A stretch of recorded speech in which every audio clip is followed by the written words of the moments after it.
Hello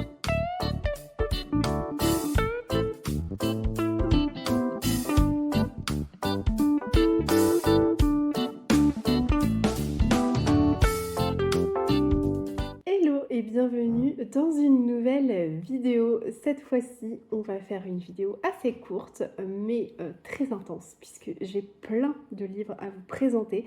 Je vous propose donc un petit book haul. Comme d'habitude, si vous êtes un fidèle sur cette chaîne, vous le savez, on est donc sur un book haul assez éclectique puisqu'il y a toutes sortes de genres littéraires différents. On commence dès maintenant avec le seul roman thriller polar de cette sélection.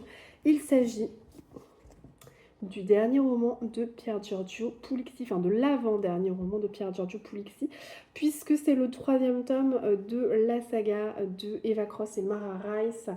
Vous le savez, c'est une saga que j'adore vraiment, c'est une de mes sagas thrillers préférées, je pense. Vous avez donc le premier tome qui est L'île des âmes, le deuxième tome qui est L'illusion du mal, et voici ce troisième tome qui s'appelle La 7e lune. Vous avez également un préquel qui est sorti qui s'appelle Le chant des innocents, qui est centré sur le personnage de Vito Strega, qui est le commissaire de cette saga. Et voilà, donc là je ne vous parle pas trop de la 4e de couverture parce qu'on est sur un 3e tome, donc je ne veux pas spoiler quoi que ce soit. Mais sachez que si vous aimez les sagas policières, si vous aimez les enquêtes, si vous aimez les récits un peu haletants dans lesquels vous n'avez zéro temps mort, eh bien ça peut clairement vous plaire. Donc notez-le dans un coin. Pier Giorgio Pulixi, c'est terrible. J'ai ensuite craqué pour un roman fantastique et ça faisait bien longtemps que je n'avais pas lu de fantastique, donc je vous avoue que j'ai assez hâte. Il s'agit de ce roman, Le livre des portes de Gareth Brown. Regardez-moi ce jaspage, c'est très beau, hein. C'est édité chez Sonatine et dans ce roman, on est plongé à New York dans une petite librairie où Cassie Andrews va récupérer un livre un petit peu par le plus grand des hasards qui s'appelle Le livre des portes. Et ce livre a le pouvoir d'ouvrir une porte qui permet de se retrouver à l'époque et à l'endroit que l'on désire.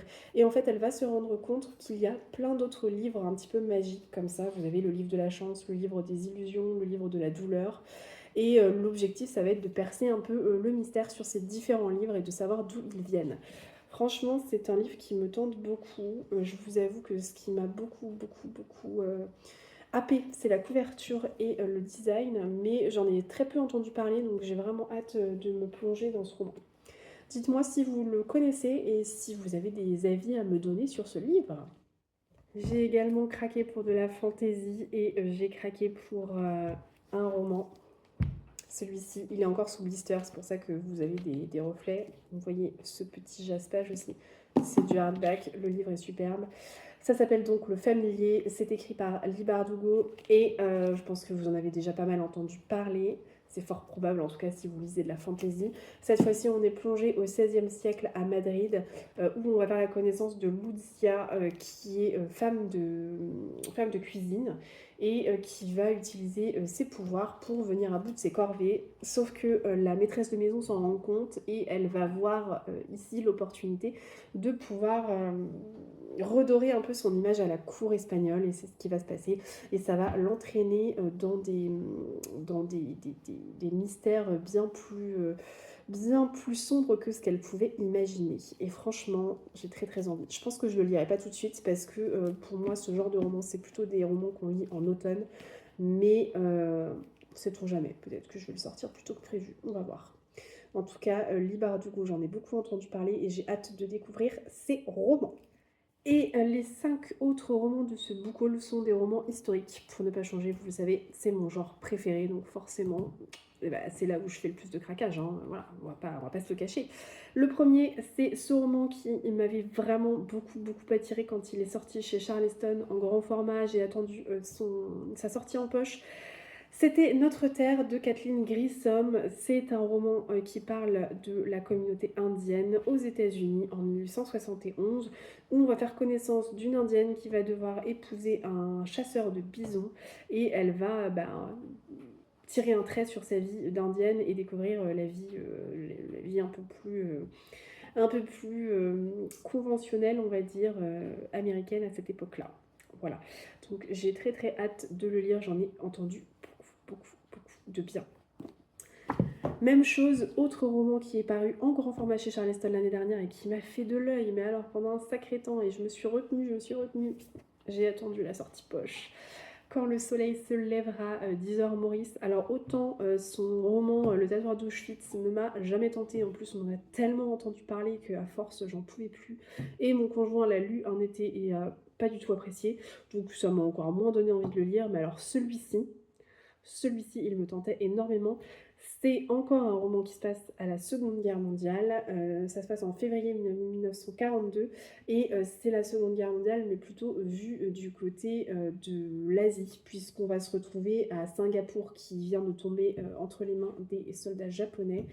Et il va y avoir un naufrage et 2 femmes qui sont infirmières dans l'armée australienne sont capturées et transférées dans un camp de prisonniers au beau milieu de la jungle indonésienne. Et en fait, c'est toute leur histoire que l'on va suivre. Moi, c'est typiquement le genre de roman qui fait mouche avec moi. Ça fonctionne à tous les coups, ça va fonctionner, c'est sûr.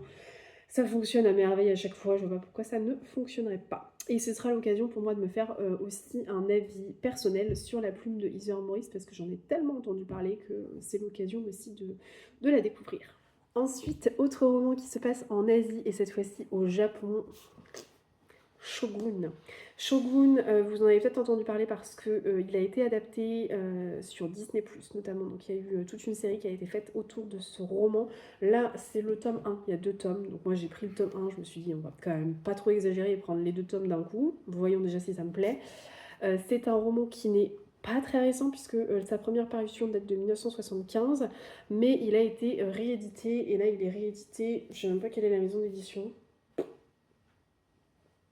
Épopée Calidor? Non, je sais pas. Ouais, si c'est ça, peut-être. Enfin, je sais pas, bref. En tout cas, il a été réédité.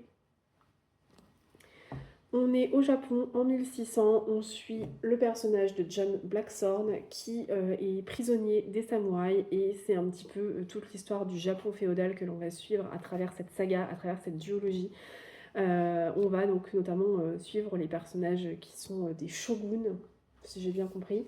Et moi, ça me tente beaucoup. Franchement, ça me tente beaucoup, là. Déjà, cette série sur Disney+, elle m'attirait. À chaque fois que je voyais les extraits et tout, je me disais « Ah, ça a l'air pas mal et tout, vraiment. » Et là, quand j'ai vu qu'en fait, ils sortaient la version... Enfin, ils republiaient, en tout cas, Shogun en roman, comme ça, je me suis dit « Bon, bah voilà, allons-y, on verra bien ce que ça donnera. » C'est très gros, hein. C'est très gros, c'est écrit assez petit, ça fait 700 pages. Hein. Donc, on est quand même sur une sacrée pavasse, faut le savoir. Mais bon, je pense que ça va être une de mes prochaines lectures. Autre roman pour lequel j'ai craqué, et celui-ci me faisait de l'œil aussi depuis sa sortie, vous allez voir, c'est un roman avec un jaspage superbe également. C'est une parution Hurlevent pour changer. Vous savez que je suis extrêmement fan des parutions Hurlevent. La dernière lecture Hurlevent que j'ai faite, c'était Prisonnière de l'hiver russe de Shannon Malka, que j'ai adoré, vraiment. Et donc là, j'ai craqué pour la sortie de Augustine Vivant, qui est donc Le temps des murmures. On est sur un roman à double temporalité qui va nous parler notamment de la guerre d'Indochine. Donc autant vous dire que ça me plaît beaucoup. Très beau jaspage, quand même, faut le dire, faut le souligner. Encore une fois, très beau travail éditorial. On est sur un hardback, c'est superbe.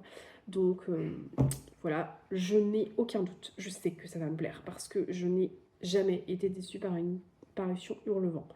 Il y en a un ou deux que j'ai un petit peu moins aimé, mais ça reste quand même des romans que j'ai globalement beaucoup appréciés. Donc je pense que celui-ci ne fera pas exception à la règle. Et pour finir, celui-ci c'était obligatoire. Il fallait absolument qu'il rejoigne ma pile à lire, ça ne pouvait pas en être autrement. Mademoiselle Spencer de Christine Orban. Autant vous dire que c'était vraiment, mais je ne pouvais pas passer à côté de ce roman. Bien évidemment, vous l'aurez compris, c'est une biographie romancée de Lady Di. Et j'ai vraiment hâte de le lire. Donc, je ne sais pas trop quelle est la part de réalité versus la part de fiction dans ce livre, mais j'ai hâte de le découvrir. En tout cas, je vais le lire très prochainement. Je me suis rendu compte que dans ma pile à lire, j'avais quand même quelques biographies romancées comme ça qui traînaient un peu. J'ai bien envie de me faire une petite semaine de carnet de lecture 100% biographie romancée, donc affaire à suivre, mais en tout cas si c'est le cas, celui-ci fera partie de la sélection, c'est sûr. On arrive à la fin de ce book haul. Dites-moi en commentaire quels sont les romans que vous avez déjà dans votre bibliothèque. Quels sont les romans que vous avez déjà lus? Si c'est le cas et que vous en avez lu certains, dites-moi ce que vous en avez pensé. Si vous êtes arrivé jusqu'à la fin de cette vidéo, n'hésitez pas à mettre un petit emoji pile de livres. Et en tout cas, moi j'ai vraiment trop hâte de découvrir toutes ces petites pépites. Je sens que je vais faire des sacrées découvertes encore une fois. Donc j'ai très très hâte. Sur ce, je vous dis à très bientôt et on se retrouve dès la semaine prochaine pour une nouvelle vidéo. Allez, ciao!